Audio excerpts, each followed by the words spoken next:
Hi everyone, today we're going to explore a cave. Now before we begin, does anyone know what a cave is?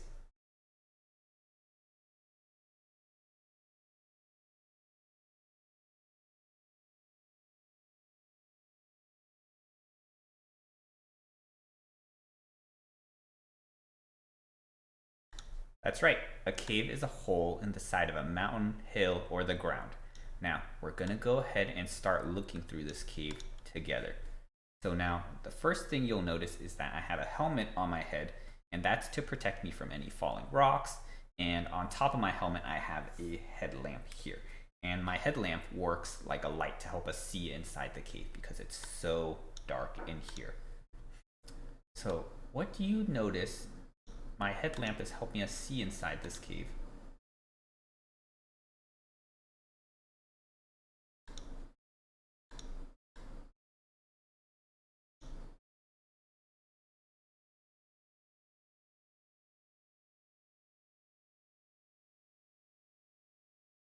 Yeah, I can see that too. Yeah, I see lots of like little bugs and I see some like still water there on the ground. Just lots of parts of trees. I wonder how those things get in here. Now, you may be wondering how a cave is formed. Most caves are formed by water that runs through the rock. And over a really long time, the water slowly erodes the rock, which means it slowly takes away pieces of the rock. And eventually, so much rock is taken away that a cave is formed. And so, if it helps, have you ever gotten your hands dirty and had to wash your hands? Erosion works the same way, where there's running water and it helps to move things from one place to another. So you can think of erosion as like the same as washing your hands when they're dirty and it takes the dirt off. Except now there's so much water and so much time that it forms this huge hole in the side of a rock. Let's see what else we could see in our cave here. It's kind of hard to see, but if you look closely, you can actually see a small black spot in the back there, right above my head. Does anyone else see that?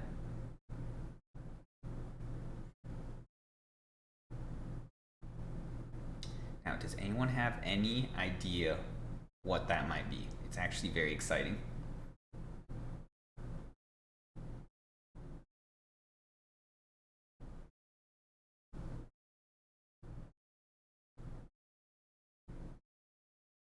If you guessed that it was a bear, then you're correct. Now, bears are big furry animals that sometimes like to live in caves. And the reason for that is that caves help them keep them safe from things like rain and snow, because it's like how we live in a house and you have a roof over the top of your head, and that roof helps keep us safe from the snow and the rain and other things that might happen outside. Now, I'm okay standing here because if you look, this bear looks like it's sleeping, and I don't think it's noticed us yet, so I feel okay standing here, but I don't want to get any closer to the bear just yet. But we'll take a look here. It's really interesting how calm and relaxed it is, because bears, they do tend to sleep pretty heavily.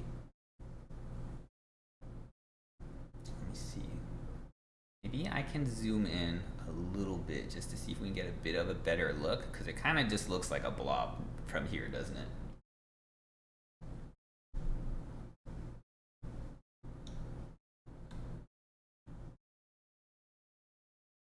Here we go. Have a bit of a better look here, and that's our bear friend right there. Okay, so I don't want to get any closer than this, but that is our bear. So let's go ahead and leave our bear friend and go explore a different part of the cave. Okay everyone, now here's a really cool room in our cave. And the reason I think it is so cool is because you can see some pointy rocks hanging off the ceiling. And these pointy rocks are called stalactites.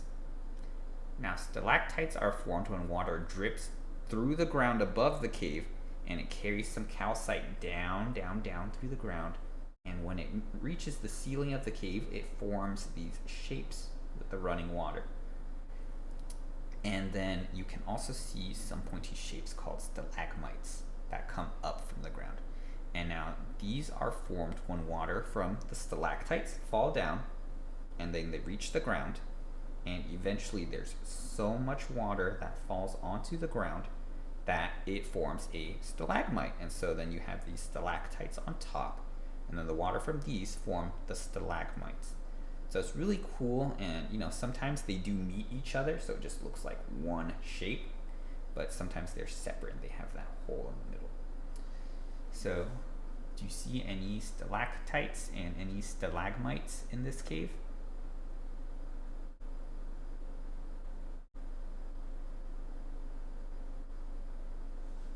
Yeah, it's pretty cool. Let's go ahead and see if we can find some more animals in the cave, because there is actually a lot of animal life inside caves. Okay, everyone, we have just found a cave olm. Now, the cave olm lives in the water, and so inside a cave, the only water that can be found is inside these pools of water. And so that's where they live. They eat, they sleep, and they do everything just inside of the water. They're entirely aquatic. And one of the coolest things I think about the olm is that it's completely translucent. And so what that means is that you can see through its skin. And so if you look closely at its tail, you can actually see through its skin right there and see inside the tail. Do you notice that? Yeah, it's super cool. And then another thing about the olm is that it actually cannot see because its eyes are underdeveloped, but it has a great sense of smell and hearing. Okay, friends, next up we have a cave spider here. Now, cave spiders are great because they have 8 legs, just like all other spiders. And I think the coolest thing about a cave spider is that they make webs using silk from their abdomen. And so what you can see is, if you see the black bulb on the back of its body, that is called its abdomen. And the spider can pull silk from the abdomen, and it uses that silk to weave webs. And so everything that you see that it makes, the spider can make on its own. It doesn't find the silk to make webs or anything. It actually makes the silk that's used in webs.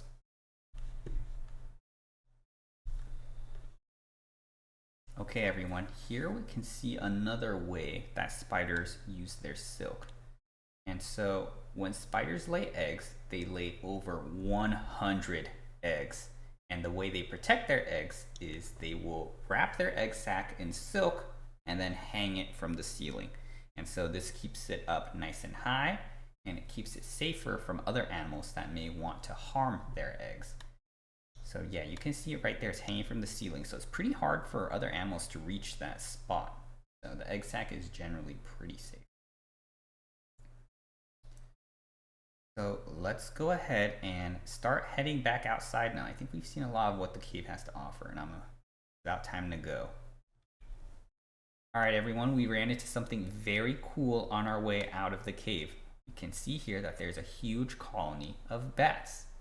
And bats like to hang from the ceilings of things using their feet. And so they plant their feet right in the ceiling just like that, and they hang on, and that lets them hang just like that.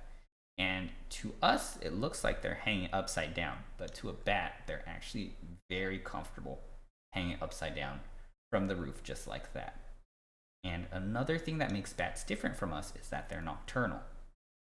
And what this means is that bats like to be active during the nighttime, and they like to sleep during the day. And this is the opposite of us, because we like to sleep during the nighttime and we like to be active during the day. And so at night, obviously, it's really dark, and so the way that bats see is they use a special ability called echolocation. And this is where a bat makes a sound, and then it waits and listens for the sound, and when it hears the sound come back, that's how it tells where things are in the dark. And this is really important because bats like to fly around and explore at night. So yeah, we can see here that some of the bats are flying around. Okay, friends, that is it for our cave exploration. And so for the next thing I'm going to do, I'm actually going to read the story Stellaluna. So go ahead, and I'm going to go ahead and start this book, and stick around if you want to take a listen. Stellaluna by Janelle Cannon.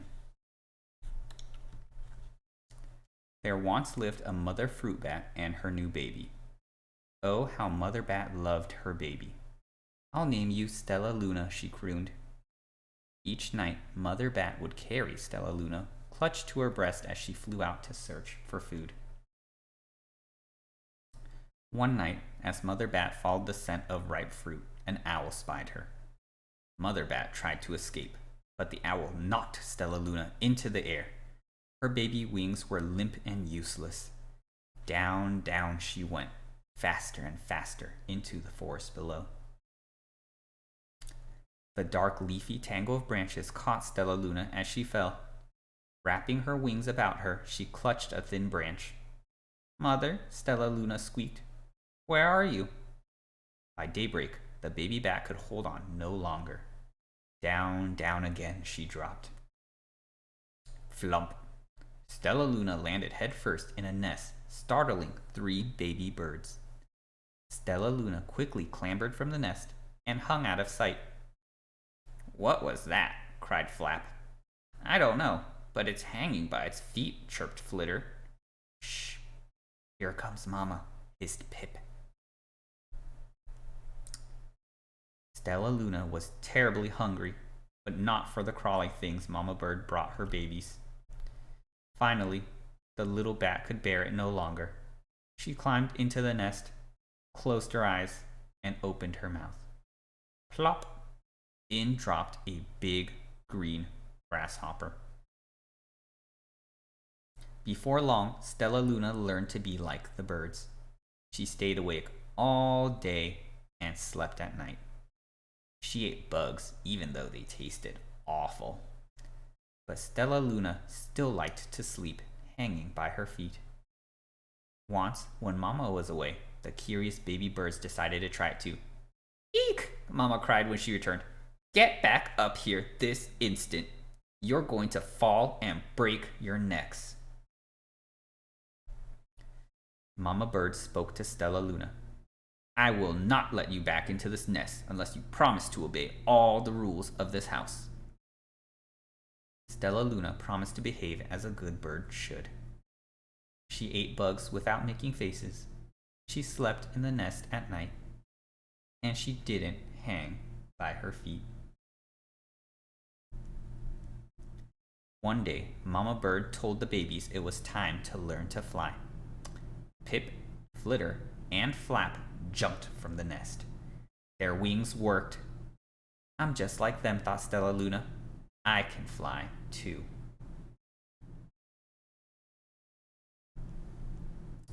Pip, Flitter, and Flap landed gracefully on a branch. Stellaluna tried to do the same.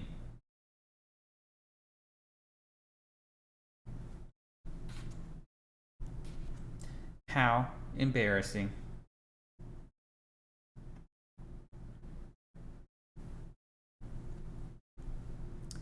I will fly all day, Stellaluna told herself.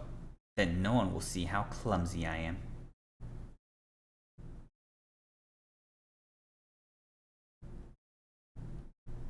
The next day, Pip, Flitter, Flap, and Stellaluna flew for hours. The sun is setting, warned Flitter. We had better go home or we will get lost in the dark, said Flap. But Stellaluna was nowhere to be seen. The 3 anxious birds went home without her. Stellaluna flew and flew until her wings ached, and then she dropped into a tree. I promised not to hang by my feet, Stellaluna sighed. So she hung by her thumbs and soon fell asleep. She didn't hear the soft sound of wings coming near. Hey, a loud voice said. Why are you hanging upside down? Stellaluna's eyes opened wide. She saw a most peculiar face. I'm not upside down. You are, Stellaluna said.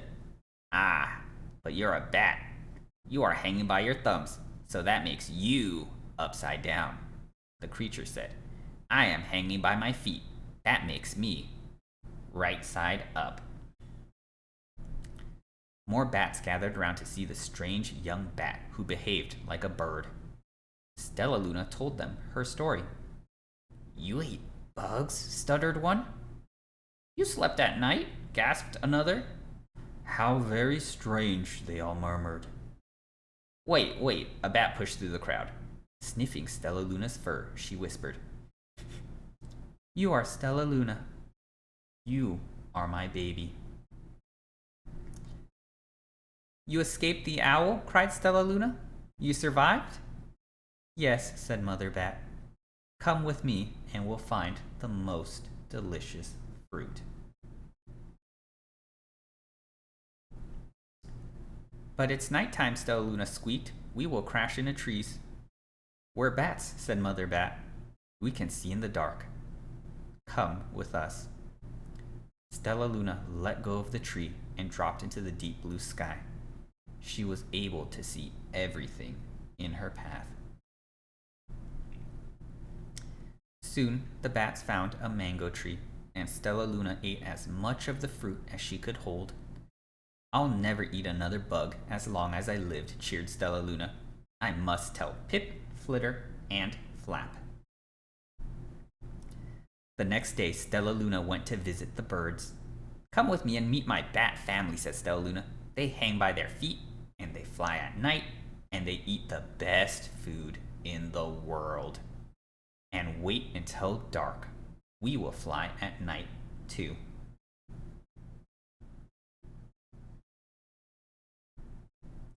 When night came, Stellaluna flew away. Pip, Flitter, and Flap leapt from the tree to follow her. I can't see a thing, yelled Pip. Neither can I, howled Flitter. Hey! Shrieked Flap. Stellaluna swooped about, grabbing her friends in the air. She lifted them to a tree and hung them from the limb above them.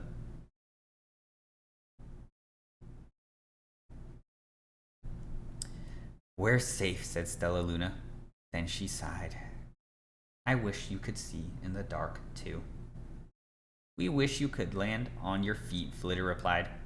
How can we be so different and feel so much alike? And how can we feel so different and be so much alike, wondered Pip. Because we're friends, said Stellaluna, and that's a fact. The end.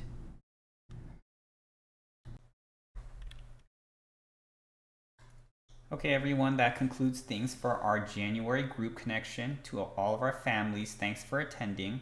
Gracias a todos por acompañarnos. I hope everyone was able to enjoy the event, the craft, and the snack. And I'll see all of you next time.